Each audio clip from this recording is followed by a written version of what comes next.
It's being billed as the best thing to happen to iPhone since the iPhone, but does iPhone 5 live up to the hype? The Gadget Guy Steve is here with his thoughts. Good morning. You know, you can pretty much set your watch by the release of the iPhone every year, about every fall, September. Sometimes it's an incremental upgrade, sometimes it's a monumental upgrade. My first thoughts on this iPhone 5 are it's somewhere in between, but here it is.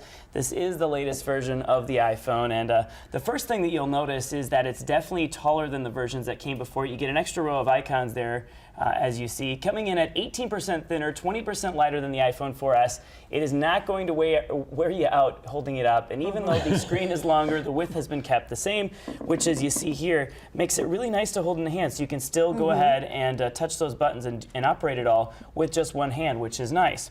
Now, arguably the most important feature that I think this new iPhone has is the fact that it has 4G LTE technology, something prior only Android phones had. So if I go ahead and do a speed test here from Madison's west side, you'll see just how fast the speeds actually are. So it's going to go ahead and queue up, and we're getting speeds that are much faster than most people's cable modems at home. So that's about 12 megabits per second download speeds, and we're looking at 18.9 megabit per second upload speeds. I mean, that's incredibly fast. Now, this is running on Verizon's LTE network here in Madison.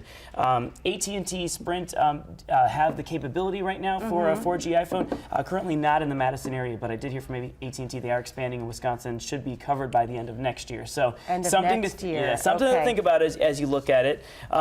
Downside, though, with the Verizon 4G one, unfortunately, is the fact that you can't do simultaneous data and voice. So if you are on a phone, you're on Bluetooth, and you want to look up an email or look up something online, unfortunately, this version of the iPhone does not support simultaneous voice and data. It does, however, on AT&T's network. So something there, again, not a deal breaker for me, but something if you've got a 4G Android phone that is supported on Verizon. So it's interesting that the technology didn't transfer over when it came to the iPhone technology. Other things you can do, though, is hook it up to Wi-Fi if you wanted to do that simultaneous voice and calling.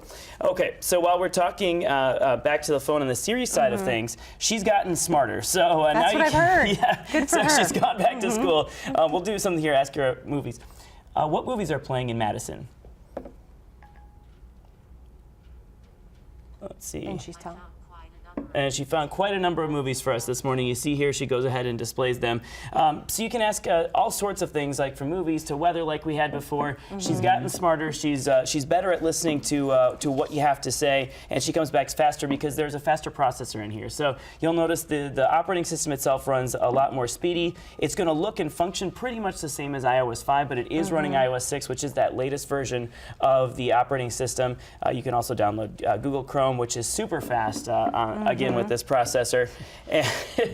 And the one thing I think you'll notice that that Apple put in here is Apple Maps. So this is kind of a controversial point. Apple went and said, see you later, Google. You know, they've got some issues right now with Google. So they've gotten rid of it and instead launched their own map system. So this one's called Maps, Apple Maps. And while it does work great in terms of free turn-by-turn directions, what you'll find is the mapping solution isn't exactly perfect. So it is a first-run product. You can expect there to be some bugs. Unfortunately, in some cities, things that are on land are actually showing up in water. So if you do use this, check your directions. Make sure it looks about right, because I did use it for navigation the past couple of days and did find things a little bit out of place compared to where my Google Maps were.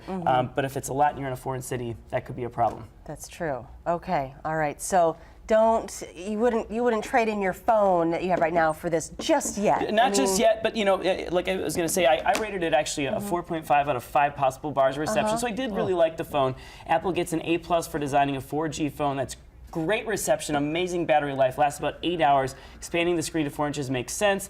On the downside, Apple Maps cannot be fully relied on at this time, and I was a bit disappointed they left out NFC or near-field communication. But if you're ready for an upgrade, this is a great one to go with. $199 to $399 depending on the size. Apple.com for more information. Ooh, and the battery life again, amazing. Yes. So I was pretty impressed by that, especially with a 4G phone. Thank you, Steve. You're welcome. We'll be right back.